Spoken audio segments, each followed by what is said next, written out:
लोकशाहीचा बुलंद आवाज, रिपब्लिकन वार्ता, महाराष्ट्र. पैठण तालुक्यात अवकाळी पावसाचा कहर, गारपिटीमुळे शेतकऱ्यांचे मोठे आर्थिक नुकसान.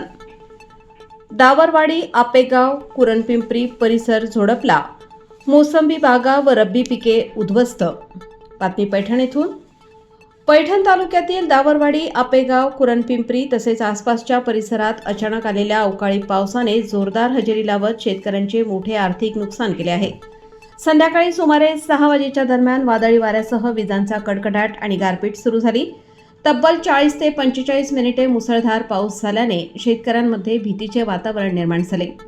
या अवकाळी पावसामुळे अनेक शेतकऱ्यांचे काढणीसाठी तयार असलेले गहू, ज्वारी व इतर रब्बी पिकांचे मोठ्या प्रमाणावर नुकसान झाले. विशेषतः मोसंबीच्या बागांवर गारपिटीचा मोठा फटका बसला असून फळे झाडांवरून गळून पडली आणि झाडांचेही नुकसान झाले आहे. काही ठिकाणी शेतात जाण्यासाठी रस्ता नसल्याने गहू काढणीची यंत्रे अर्धवट स्थितीत सोडून शेतकऱ्यांना जीव वाचवण्यासाठी पळ काढावा लागला. त्यामुळे आधीच कापणीच्या टप्प्यावर असलेले पीक पावसात भिजून पूर्णपणे नष्ट झाले आहे. वर्षभर मेहनत करून उभे केलेले पीक एका रात्रीत उद्ध्वस्त झाल्याने शेतकरी हतबल झाले आहेत. आपेगाव, कुरणपिंपरी, पाटेगावसह संपूर्ण परिसरात गारपिटीचे दृश्य पाहायला मिळाले. काही ठिकाणी तर बर्फाच्या थरामुळे काश्मीरसारखे दृश्य निर्माण झाले होते. पैठण शहर व ग्रामीण भागातही विजांच्या कडकडाटासह पावसाची जोरदार नोंद झाली. या अवकाळी पावसाचा फटका केवळ शेतीपुरता मर्यादित न राहता स्थानिक व्यवसाय व उद्योगधंद्यांनाही बसला आहे.